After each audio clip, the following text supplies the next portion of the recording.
What is up, everybody? It's Animac here for AnimeUproar, and in this video, I will be breaking down the death of every single Hashira in the Demon Slayer series. This includes tragic deaths in battle, like what happened to our boy Rengoku, but because the Demon Slayer manga gives us a glimpse into the distant future, I will also cover those Hashira who just died of old age or met their end in some other non-combat fashion. This means that if you are anime only, you still have time to turn away, but if you choose to continue, this video will contain Demon Slayer manga spoilers, so proceed with caution, you have been warned.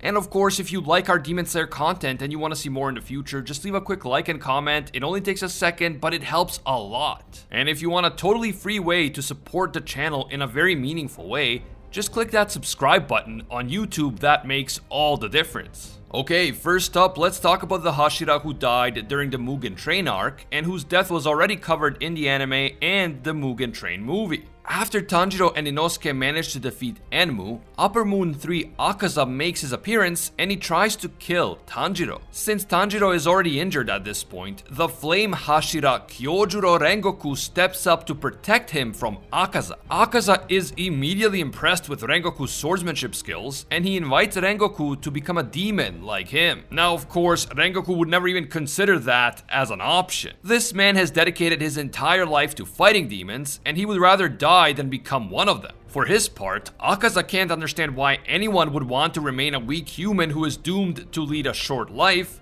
instead of becoming an overpowered demon who can live forever. Rengoku responds that death is the very thing that makes human life so precious and beautiful. In Rengoku's own words, growing old and dying is what gives meaning and beauty to the fleeting span of a human life. It's precisely because we age and die that our lives have value and nobility. Akaza still doesn't get it, and he thinks that it would be a shame for a talented warrior like Rengoku to die so soon. But Rengoku doesn't think that death is a bad thing. Death is only natural for human beings, and so whenever death may come, it is not to be feared. That is because death is a perfectly natural part of life. At this point, Tanjiro attempts to help Rengoku in the fight against Akaza, but Rengoku tells Tanjiro to stay back. If his wounds reopen now, he will probably die, so he has to sit this one out. After a brutal and epic struggle, Akaza manages to deal a fatal blow to Rengoku by sticking his entire arm through Rengoku's stomach. Akaza then tries to convince Rengoku one more time to become a demon. I mean, after all, if he doesn't become a demon now, he will definitely die from this wound. And yet, instead of entertaining Akaza's proposal, Rengoku decides to keep fighting against Akaza despite that severe injury that is tearing through him. In fact, Rengoku actually uses his own wound to his advantage. The sun is about to rise, and Rengoku's plan is to keep Akaza right where he is by keeping his arm trapped inside his own stomach. Then, once the sun rises and makes contact with Akaza, the demon will burn up and die. Rengoku's wound will definitely kill him, but he intends to take Akaza down with him. Now, up to this point, Akaza was just impressed and intrigued by Rengoku, but now Akaza begins to actually fear for his own life. He tries his best to break free from Rengoku's grip, but the Hashira refuses to budge. Akaza becomes desperate and he cuts his own arms off in order to escape from Rengoku's grip. As Rengoku drops down to his knees, Akaza runs away into the forest before the rising sun can catch up to him. A heartbroken Tanjiro throws his sword at the fleeing Akaza and screams at him to stop running away like a coward. Tanjiro says that Rengoku is braver and more honorable than Akaza will ever be because he fought to save the lives of others until the very end and he didn't just run away like a dishonorable coward. Tanjiro proclaims that Rengoku won this fight.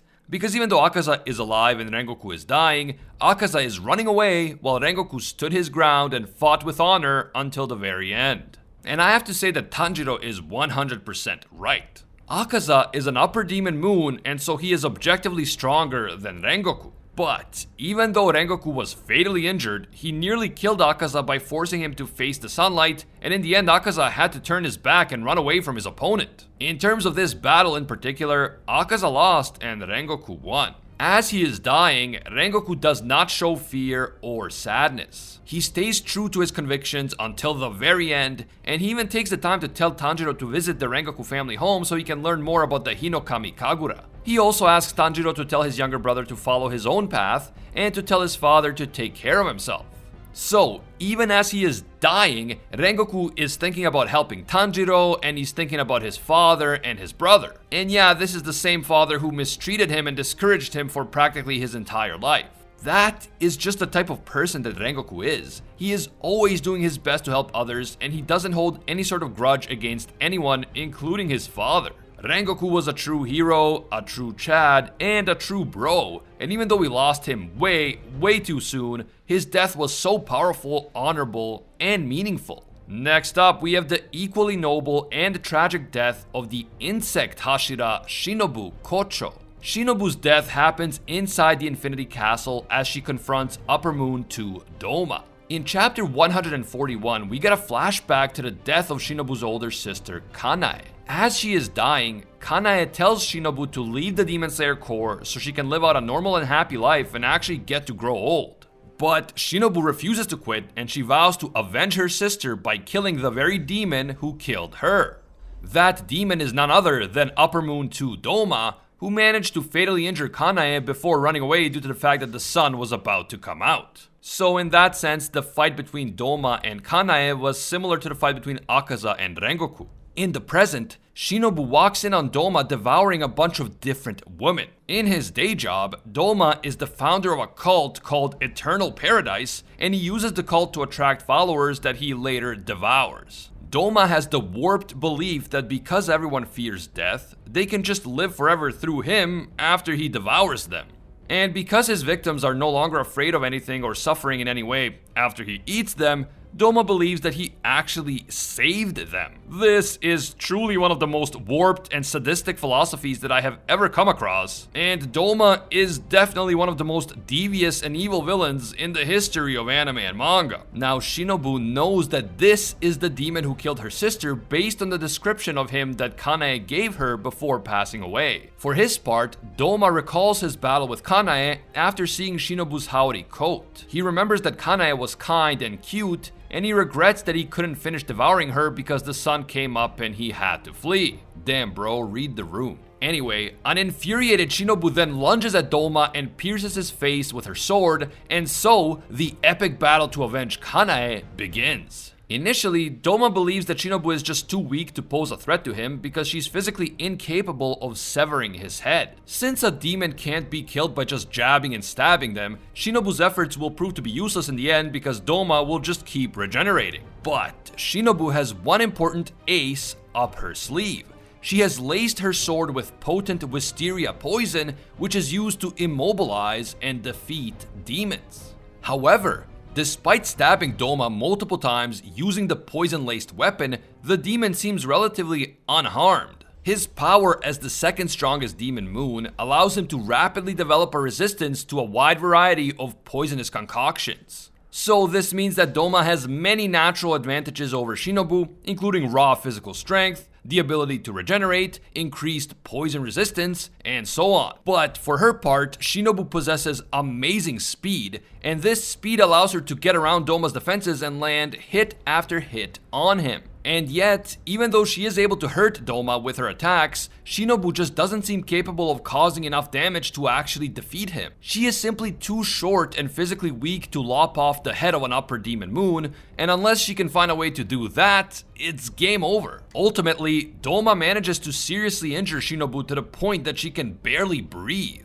She's lost a lot of blood, one of her lungs is punctured, and it looks like her attempt to avenge her sister will end in failure. But then, in that very moment, Shinobu sees a vision of her sister, Kanae. Despite the fact that Kanae had previously told her sister to just quit being a demon slayer and live a normal life, this time Kanae tells Shinobu to stand up. She tells her that now that she's already here and now that she's decided to defeat this demon, then she must defeat him. Shinobu forces herself to stand up despite having multiple serious injuries, and she attacks Doma using that incredible speed. She is so fast that even an overpowered upper demon moon like Doma cannot anticipate her next move. She goes in down low and manages to pierce Doma right through the neck with her poison-laced sword. Even though she isn't strong enough to decapitate Doma with a single thrust, Shinobu hopes that poisoning him in such a vital spot will be enough to kill him.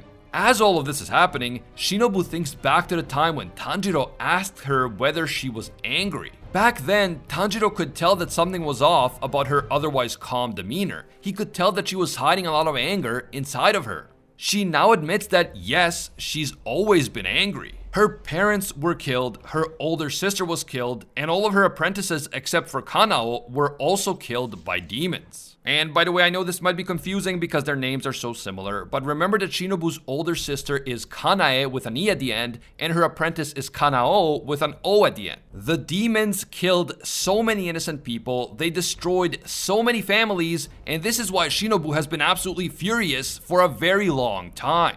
Unfortunately for Shinobu, Doma still appears to be unaffected by her poison. Poison just doesn't seem to work on him, and it's as if all of her incredible efforts have been in vain. And being the absolute psycho that he is, Doma grabs Shinobu as if he's hugging her. As tears flow down his face, he tells Shinobu how admirable it is that she keeps fighting so bravely despite the fact that she doesn't stand a chance. She is so weak and yet she's trying so hard, and Doma thinks that this is absolutely adorable. Doma says that because Shinobu's determination has impressed him so much, he now considers her worthy of being eaten by him so that the two of them can be together forever. When Doma asks Shinobu if she has any last words, like the true badass that she is, Shinobu just tells him to go to hell. Wow, what an evil monster Doma is, and what an absolute chadlass Shinobu has proven herself to be. Then, as a helpless Kanao watches in shock and despair, Doma begins absorbing Shinobu into his own demon body. Kanao tries to attack Doma and save Shinobu using the fourth form of flower breathing, but Doma is too fast. He smiles and begins to gloat about how fine feasts seem to be coming to him one after the other. A furious Kanao calls out Doma for what he is right to his face. He is a blatant sociopath who is completely incapable of feeling normal human emotions. He pretends to show emotions because he has learned over time what the socially appropriate response seems to be in any given situation, but deep inside he actually feels nothing. He is nothing but an empty shell. That is why in the end, Kanae had actually felt sorry for him before she died.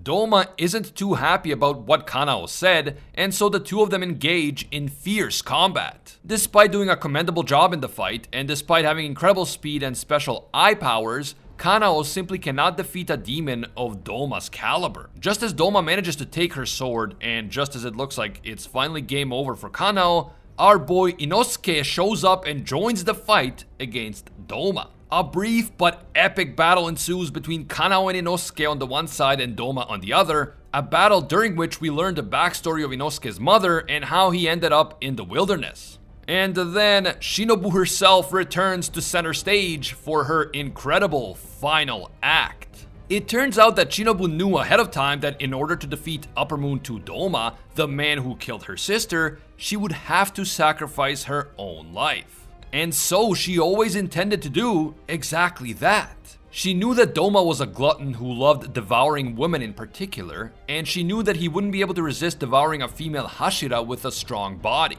So Shinobu did the unthinkable. She began ingesting wisteria flower poison little by little for over a year so that she would slowly build a resistance to it and so that she could have a lot of it circulating through her body when Doma eventually consumed her. With her sword alone, Shinobu was only able to deliver a small amount of the poison into Doma's body, but if he consumed her, he will consume 70 times the lethal amount of wisteria flower poison.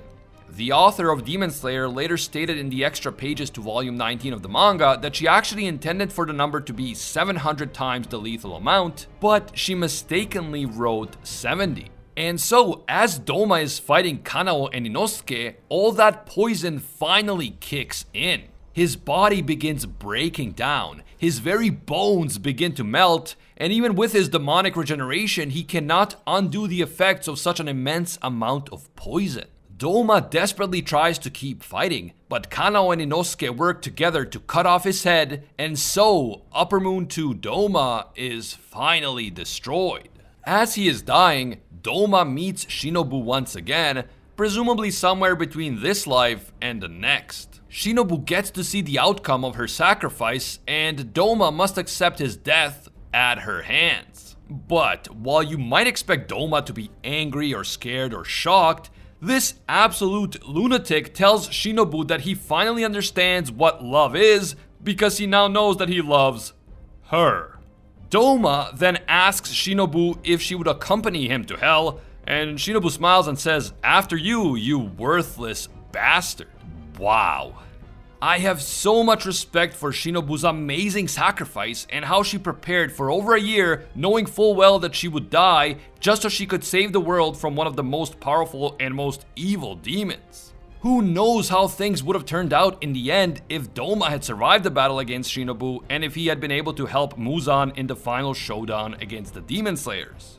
Without Shinobu's sacrifice, the demons could easily have won in the end, and countless innocent lives could have been lost in the future. And while it's no secret that I absolutely love Shinobu as a character, and I have so much respect for her epic sacrifice, I have to say that Doma remained a terrifying and fascinating villain until the very end.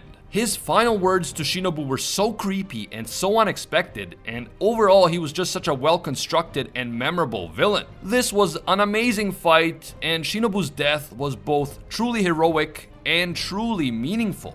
Now, let's talk about the death of Muichiro Tokito, the Mist Hashira. Muichiro dies during the intense battle against Upper Demon Moon 1 Kokushibo inside the Infinity Castle. A fight that also includes Genya, Sanemi, and Gyome. But the first person to come face to face with Kokushibo is Muichiro himself, and as soon as he sees the Upper Demon Moon 1, Muichiro can tell that he is different from all the other demon moons. Kokushibo has a profound and majestic presence, and he is also a master swordsman, which leads Muichiro to conclude that Kokushibo was once a demon slayer. Upper Moon 1's aura is so intimidating that Muichiro begins to shake and his whole body seems to be refusing to fight, which is something that has never happened to him before. And while Muichiro is attempting to get a grip on himself, Kokushibo calmly asks for his name. Muichiro identifies himself, and Kokushibo responds that his own human name was Michikatsu Tsugikuni.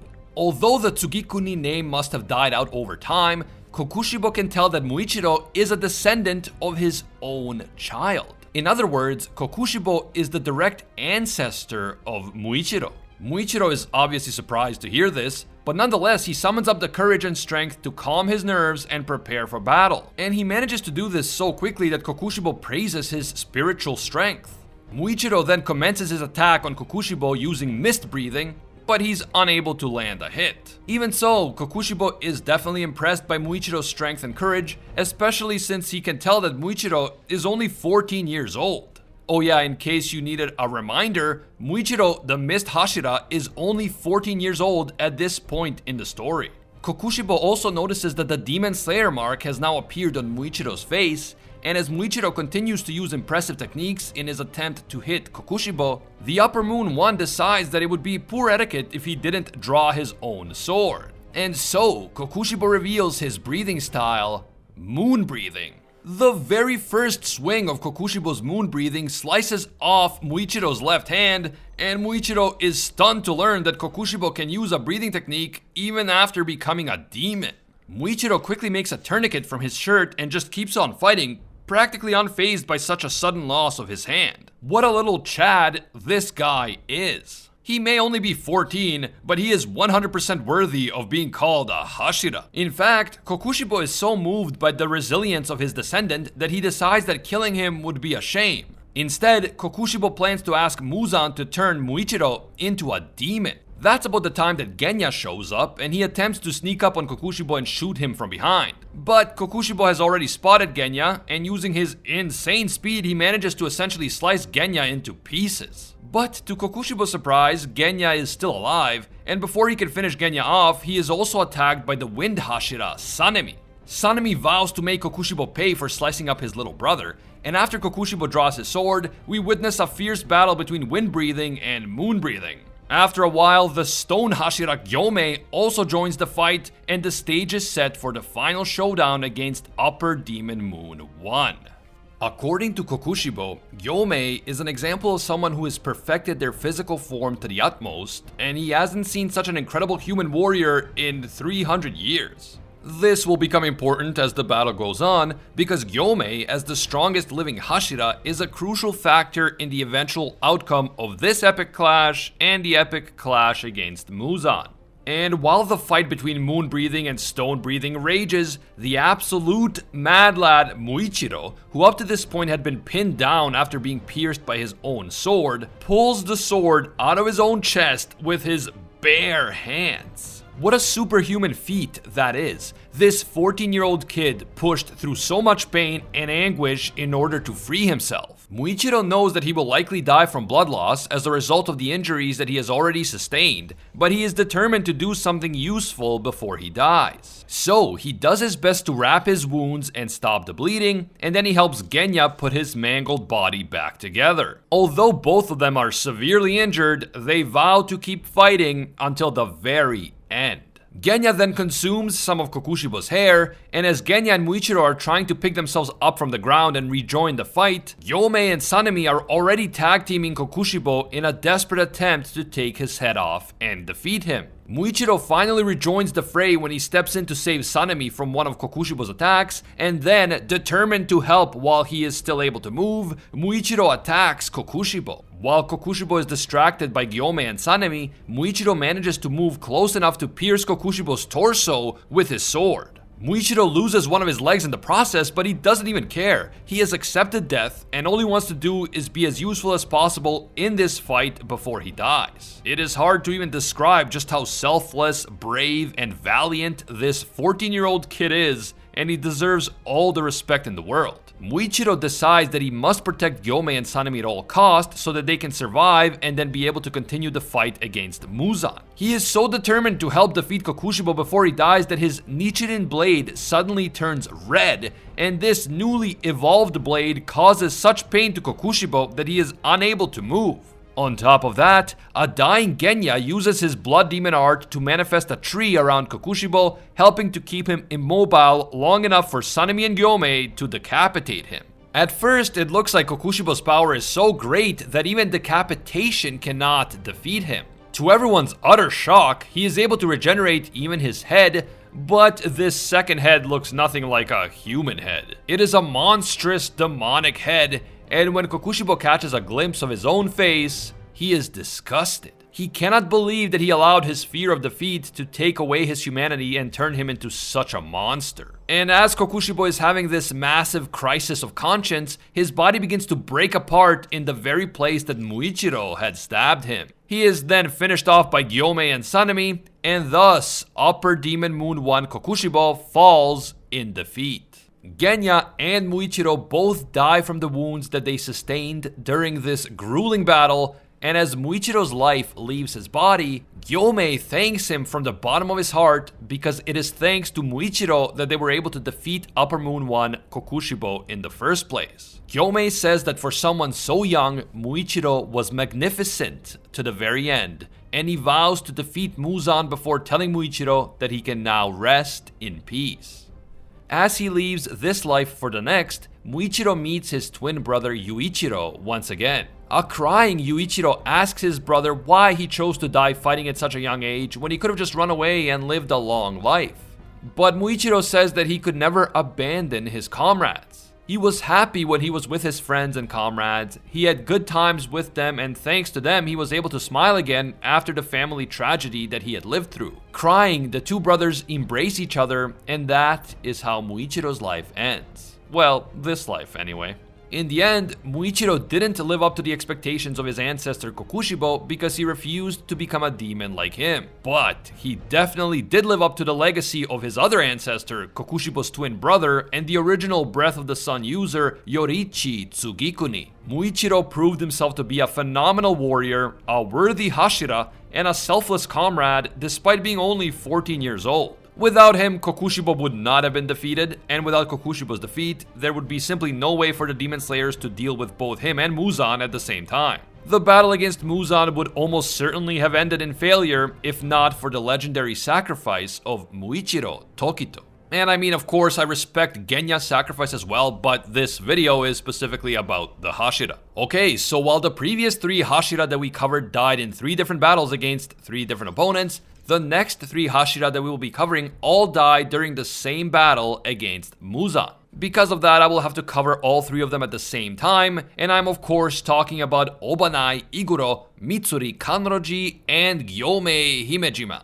Yes, you heard that right. Best girl and top waifu of the series, Mitsuri, is one of them, and no, I'm still not over it. This battle really gets going once the Infinity Castle is destroyed and Muzan finds himself outside in the open and facing Giyu, Tanjiro, Mitsuri, and Iguro. There is still an hour and a half until sunrise at this point, but if the Demon Slayers can keep Muzan busy until then, the sunlight will eventually kill him. Since Muzan would survive even if the Demon Slayers took his head, the sun is the only surefire method of defeating him. Muzan is not only much stronger than all the other demons, but he also mixes his blood into his attacks, and this blood serves as a deadly poison that destroys the cells of anyone who comes into contact with them. Early on in the fight, in chapter 184, Tanjiro is affected by this poison, his entire face is disfigured, and he collapses to the ground, and for a while it appears that he has died.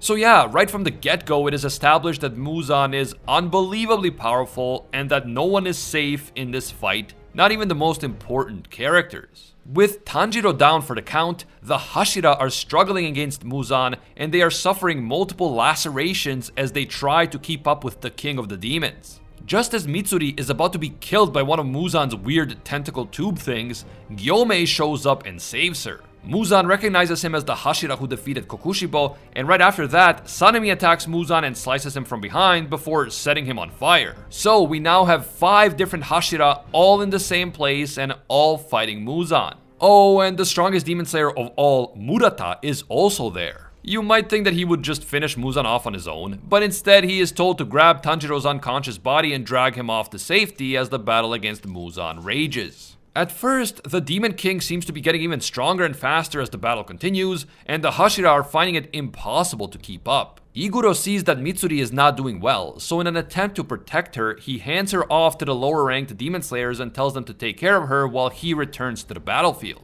Mitsuri cries that she wants to go with him, but Iguro is determined to protect her. He wishes that the 2 of them had met under more normal circumstances, and it's clear that Iguro has strong feelings for Mitsuri. However, Iguro feels that he isn't worthy of Mitsuri because his bloodline is corrupt and impure. For centuries, his family only seemed to give birth to girls, and Iguro appeared to have been the only boy who was born into the family in 370 years. Upon his birth, he was confined to a prison cell where he was fawned over by his mother, sisters, and aunts, and brought rich foods to eat every single day. Iguro eventually learns that his entire family worshipped a female demon who had the body of a snake, and that they had been feeding their own offspring to this demon as sacrifices. In return, the demon made the family rich by giving them the valuables of all the other humans that she killed. Because Iguro was born with unusual eyes, the snake demon took a liking to him and decided that she couldn't eat him as a baby. Instead, she would wait until he was older and fatten him up first. She also had his mouth sliced so that it would more closely resemble her own snake mouth, and that is why Iguro always wears that mask on his face. Thankfully, before he was eaten, Iguro managed to escape his cell. The snake demon tried to capture him, but she was killed by the flame Hashira, Kyojuro Rengoku. But before she was killed, the snake demon killed nearly everyone in Iguro's large family because they failed to prevent his escape. And so, Iguro continued to carry the burden of his family's sins, as well as the death of his family members, for his entire life. He had decided long ago that he wanted to die defeating Muzan in order to purify the filthy blood of his family. But if he were to one day be reborn as a human in a peaceful world without demons, he would finally confess his true feelings for Mitsuri. Back on the battlefield, Iguro has already rejoined the others in the fight against Muzan, and he is trying his best to buy as much time as possible before the sun comes out. But there is still over an hour until sunrise, an hour and 14 minutes to be precise. Iguro believes himself to be weak because he was raised in a cage where the heaviest thing that he would ever lift was like a pair of chopsticks. He also feels that he has contributed less to this fight than anyone else, and so, just like Muichiro in the fight against Kokushibo, he is determined to make some sort of impact on the outcome before he dies. Iguro already received intel about how Muichiro managed to turn his blade red before he died, and he desperately wants to do the same. He ultimately succeeds, but he ends up spending way too much of his energy in the process, and once his sword finally becomes red, he can barely move due to a lack of oxygen. Muzan is about to cut him down, red blade or no red blade, but that is when yet more demon slayers join the fight.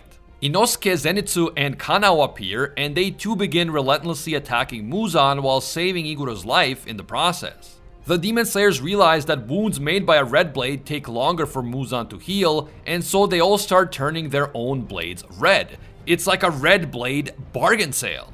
With 1 hour and 3 minutes until sunrise, the demon slayers now have more fighters on the battlefield, and they also have red blades on their side, so things are finally looking a little bit better for the good guys.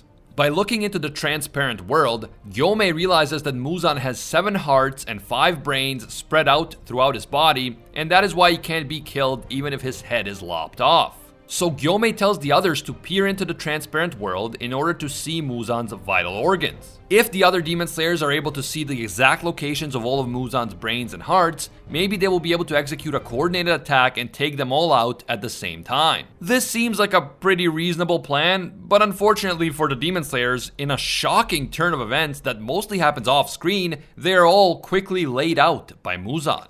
The only one still conscious is Kanao, who is on her knees and pointing a broken blade at the advancing Muzan. Muzan prepares to eliminate Kanao once and for all, but he is suddenly struck with Hinokami Kagura Beneficent Radiance, and his left arm is cut off by a resurgent Tanjiro. Tanjiro was successfully healed, at least partially, thanks to Yushiro's medical ninja skills. That said, Tanjiro's face is still deformed from the demon poison, and Muzan even says that it's hard to tell which one of them is the demon now. Back when he was unconscious, Tanjiro saw a vision of Yoriichi, and this vision helped him come up with a strategy to defeat Muzan. But even though Tanjiro is nowhere near as strong as Yoriichi was, Muzan still can't seem to kill him, which makes Muzan realize that his own body is slowing down for some reason. Searching through Tamayo's memories, Muzan learns that she used a drug on him that sped up his aging to a massive extent. He is now aging 50 years for every 60 seconds. This means that his demonic body is diverting a lot of energy to counteract the effects of aging, and that is what is slowing him down. Elsewhere on the battlefield, Yushiro is trying to help Gyomei, but he is so badly injured that it may be impossible for him to keep fighting. With the strongest Hashira seemingly out of battle and with over 50 minutes to go until sunrise, things don't look good for Tanjiro, who at the moment is fighting Muzan alone. Thankfully, Iguro comes to Tanjiro's rescue. Thanks to his previous engagement with Muzan, Iguro now has massive lacerations across his face, making him unable to see. He is relying on his snake Kaburamaru to show him the way. Iguro bravely engages in battle against Muzan despite having been blinded, and Iguro's actions at this point literally save Tanjiro's life. Then suddenly, thanks to Tamayo's aging potion and Muzan's weakening regeneration, Tanjiro is able to see the scars that Yoriichi left on Muzan hundreds of years ago. Tanjiro realizes that these scars are Muzan's weak spots, and through these scars, Yoriichi is showing them the way to defeat the Demon King from beyond the grave. Realizing that his weaknesses have been exposed, Muzan actually tries to run away from the fight, but Iguro manages to stop him by jumping on top of him from behind and piercing his neck with his blade. This is a critical moment in the battle, and Iguro deserves all the credit. If Iguro hadn't intervened and if Muzan had managed to run away, he likely would have gone into hiding until he found a way to completely heal his body. And if that had happened, then the Demon Slayers would have been at square one and all of their sacrifices would have been for nothing. Tanjiro gives Iguro Yushiro's magic seal things, which allow him to share the sight of his snake Kaburamaru as if the snake's eyes were his own. Meanwhile, Muzan is in disbelief about the fact that these demon slayers are so determined and so relentless, and he begins to legitimately worry for his life as his body continues to get weaker and slower. Now, with only 35 minutes left until sunrise, Muzan decides to cut his losses and divide his body into 1,000 pieces in order to escape, the same way he had managed to escape from Yoriichi all those years ago. But when he attempts to divide his body, Muzan realizes that he can't do it. Tamayo's potion also included something that is preventing Muzan from dividing, and on top of that, when his body gets weak enough, Tamayo's drug will begin to destroy his cells. In this moment, after over 1,000 years of life, Muzan knows that he is actually dying. But Muzan isn't ready to give up yet. He He creates an explosion that once again turns the battlefield on its head, and yet, bit by bit, he continues to get weaker. Far from giving up, the Demon Slayers keep getting back up and fighting him. Inosuke and Zenitsu are fighting again, and even Gyomei and Giyu manage to get back to their feet. Muzan suffers attack after attack from Tanjiro, Inosuke, and Zenitsu, and then an injured Mitsuri returns, Iguro returns, everyone is fighting desperately because every second matters, and the sun is about to come up. As dawn finally breaks, Muzan turns into a giant baby-like creature in one final desperate attempt to escape the sun. But Sanemi and Gyomei manage to keep him from escaping, and then as big baby Muzan tries to burrow underground, all of the Hashira join together in an epic team attack, and in the end, big baby Muzan is finally destroyed by the sunlight.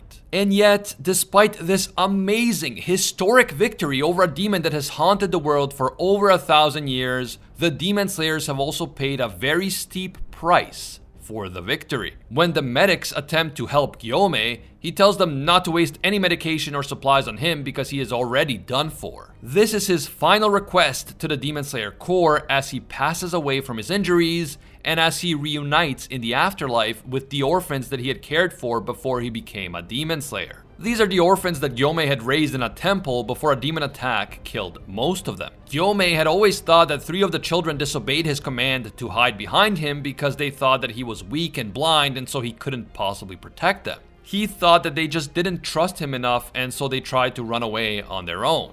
But these children now apologize for disobeying his instructions and they reveal that they ran because they wanted to help. One wanted to find a weapon, another wanted to call for help, and so on. They weren't trying to run away from Gyomei because they didn't think he could help them. They loved Gyomei and they wanted to help him because he was facing down a demon on his own despite being blind.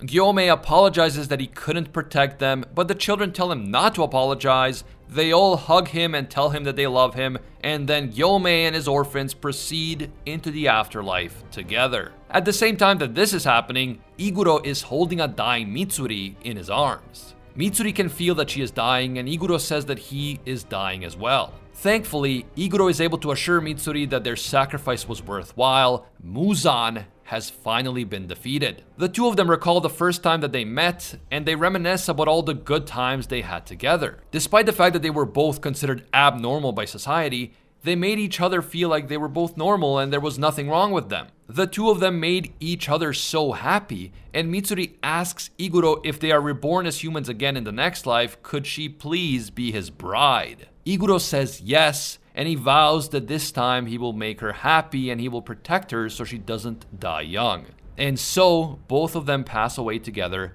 holding each other in their arms. Wow, this was really such a touching moment. I was gonna make a joke along the lines of screw you Iguro, Mitsuri is my waifu, but I can't even do it because it was such a deep emotional moment. It's kind of joke proof. And this is how Gyomei, Iguro, and Mitsuri die in the battle against Muzan. When you look back at this fight in particular, there were so many times when the Hashira willingly sacrificed their bodies just so they could make even the smallest contribution to defeating Muzan, or just so they could buy even a little bit of time before sunrise. They embraced death willingly, even though they had no guarantee that their sacrifice would actually lead to defeating the Demon King. If things had been even slightly different, Muzan could easily have won the fight and all their sacrifices would have been for nothing. But they fought so bravely, they did their best to contribute to this massive team effort to defeat Muzan, and in the end, their tragic sacrifices made all the difference in the world. And with that, we just covered the 6 Hashira who died in battle during the course of the series. In terms of former Hashira, Jigoro Kuwaijima, the former Thunder Hashira, also died tragically when he committed seppuku in order to atone for the sins of his student Kaigaku, a student who willingly chose to become a demon. The other current and former Hashira, including Giyu, Sanemi, Shinjuro, Sakonji, and Tengen, all die of old age sometime after the main story comes to an end. Some fans have speculated that Giyu and Sanemi will die at age 25 because they managed to awaken their Demon Slayer marks, but it is possible to live a long life with a Demon Slayer mark. For example, Yoriichi was born with it, and yet he lived well into his 80s. On top of that, it is possible that the death of Muzan has changed things and eliminated the so-called Curse of the Demon Slayer mark. At the very least, we know that both Giyu and Sanemi lived long enough to start families and have descendants. I really hope that you guys enjoyed this video. I know it was long because I really wanted to do justice to the sacrifices of the 6 Hashira who gave their lives in battle, but at the same time there is so much about their lives and them as characters that I still had to omit. If you'd like me to do a deeper dive into any one of them or into any specific battle in the series, definitely let me know down in the comments below. It's a totally free way to directly support the channel, and with long videos like this one, when I see a lot of people liking and subscribing, it really makes me feel like the effort was worthwhile. Thank you in advance. You can also hit me up on Twitter and Instagram at AnimeUproar. As always, thank you guys so much for watching, and until next time, see ya, Space Cowboys.